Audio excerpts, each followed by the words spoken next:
nggak kenal capek.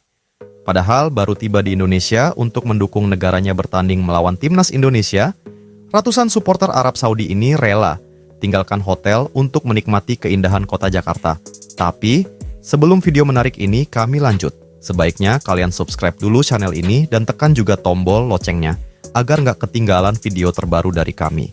Karena kami akan selalu berusaha menyajikan video yang menarik untuk kalian, agar kalian bahagia, sekaligus nggak ketinggalan informasi terbaru seputar timnas Indonesia. Baiklah, kalau sudah kita lanjut pembahasannya, diperkirakan ada sekitar 1.000 supporter Arab Saudi yang sudah tiba di Jakarta dan akan hadir langsung ke SUGBK demi memberikan dukungan ke negaranya saat nanti melawan timnas Indonesia di kualifikasi Piala Dunia 2026 zona Asia. Uniknya, sebagian dari mereka rela meninggalkan hotel yang mereka sewa agar bisa jalan-jalan menikmati indahnya kota Jakarta. Kami tak menyangka Indonesia punya ibu kota yang megah dan sebesar ini. Kami sangat bersyukur bisa berada di Indonesia. Di sini penduduknya yang juga mayoritas Muslim membuat kami betah berada di sini. Ahmed As-Salahi, yang diketahui berasal dari Jeddah, Arab Saudi. Kami memang baru saja tiba setelah melewati penerbangan yang cukup panjang dari negara kami. Tapi kami pikir akan rugi jika kami hanya berdiam diri di hotel, karena waktu kami di sini hanya sebentar. Sayang kalau keindahan kota Jakarta ini kami sia-siakan, imbuhnya.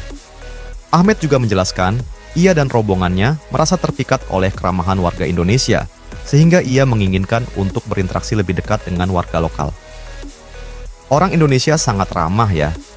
Mereka menyapa kami seperti saudara, terang Ahmed. Ahmed juga mengatakan, selain jalan-jalan di sekitar Monas, ia dan rombongannya akan menyambangi masjid terbesar di Indonesia, Masjid Istiqlal.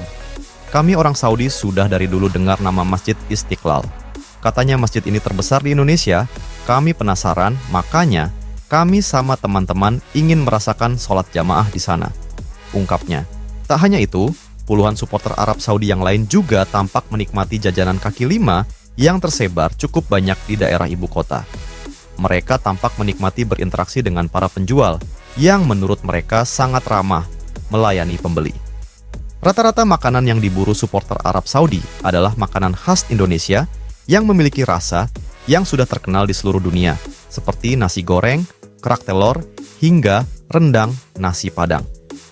Memang benar, kata orang-orang yang pernah datang ke sini, Indonesia adalah gudangnya makanan terenak di dunia, ujar Salva, salah satu supporter Arab Saudi yang cantik jelita. Sementara itu, para punggawa timnas Arab Saudi yang sudah tiba di Indonesia sejak Jumat 15 November kemarin menjadi sorotan publik tanah air. Bukan hanya persiapan mereka yang menjadi sorotan, tetapi juga sikap unik para punggawa Arab Saudi yang terlihat menikmati hujan deras yang menggusur lapangan pada sesi latihan perdana mereka.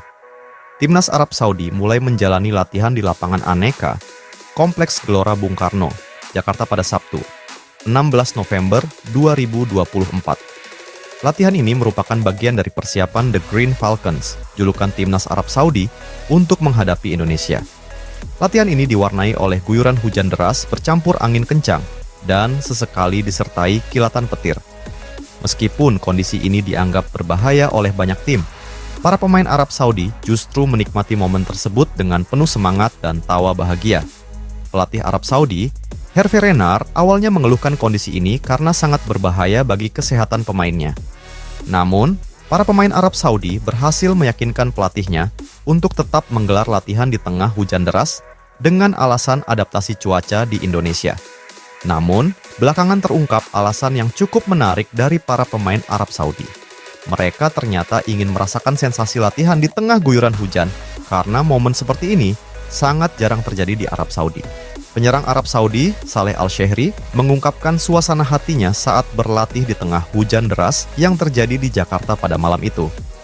Dalam wawancara dengan media Indonesia, ia mengatakan bahwa latihan di tengah hujan deras merupakan hal yang sangat langka bagi pemain Arab Saudi yang terbiasa dengan suhu gurun yang panas dan gersang. Hujan ini adalah anugerah yang indah.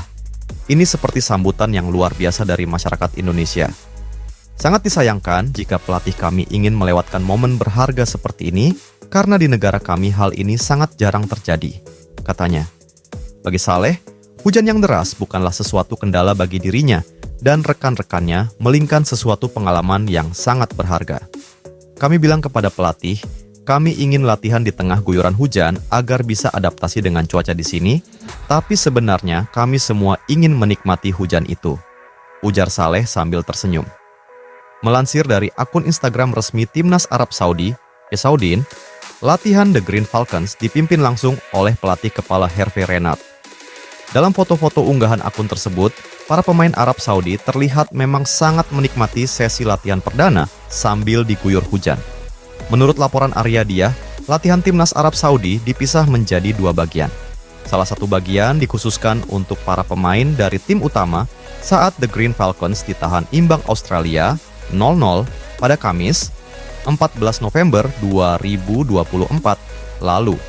Sedangkan bagian lainnya diikuti para pemain cadangan Timnas Arab Saudi. Bek kanan Muhannad Shankety yang sedang mengalami cedera menjalani latihan secara terpisah. Muhannad Al-Shankety menjalani pelatihan kebugaran individu dengan ahli terapi fisik. Sang pemain mengalami cedera otot paha yang dialaminya saat menjalani sesi latihan di Australia. Tulis Arya Diah dikutip dari situs resminya, Sabtu, 16 November 2024. Laporan yang sama mengabarkan, Timnas Arab Saudi akan melanjutkan latihan secara tertutup pada Senin, 17 November 2024. Di sisi lain, peluang Eliano Reinders bermain saat Timnas Indonesia versus Arab Saudi pada kualifikasi Piala Dunia 2026 akan ditentukan dalam latihan terakhir pada Senin sore. Hal itu diungkapkan manajer Timnas Indonesia, Sumarji. Sumarji mengatakan pelatih Shin Tae-yong akan melihat performa Eliano dalam latihan terakhir ini. Eliano pribadi yang sangat baik, dia berusaha dan berupaya untuk bisa menerima tidak dimasukkan ke dalam skuad. Dan itu sudah dia perbaiki. Dia tetap semangat, tetap berupaya berusaha menunjukkan dirinya mampu bersaing di posisinya. Kita akan lihat nanti. Kita akan lihat bagaimana perkembangan Eliano di latihan nanti untuk supaya Coach Shin bisa melirik dan melihat, sekaligus bisa menilai Eliano layak untuk dimasukkan ke dalam skuad, ucap Sumarji. Lebih lanjut, Sumarji menganggap kondisi Eliano tidak bermasalah dan yakin pemain Page Volley itu bisa bersaing di skuad Timnas Indonesia. Namun, keputusan akhir mengenai posisi Eliano di skuad tetap ada di tangan Shin Tae-yong. Eliano sudah dicoret dari skuad akhir Timnas Indonesia di 2 pertandingan terakhir. Kualifikasi Piala Dunia 2026 melawan Cina dan Jepang. Shin Tae-yong menyebut alasan Eliano tidak masuk skuad karena kondisinya kurang baik, sehingga menimbulkan kecaman dari supporter Timnas Indonesia. Banyak kalangan supporter yang menilai, langkah yang diambil Shin Tae-yong merupakan sebuah kebingungan karena posisinya sudah mulai goyah dari kursi kepelatihan Timnas Indonesia.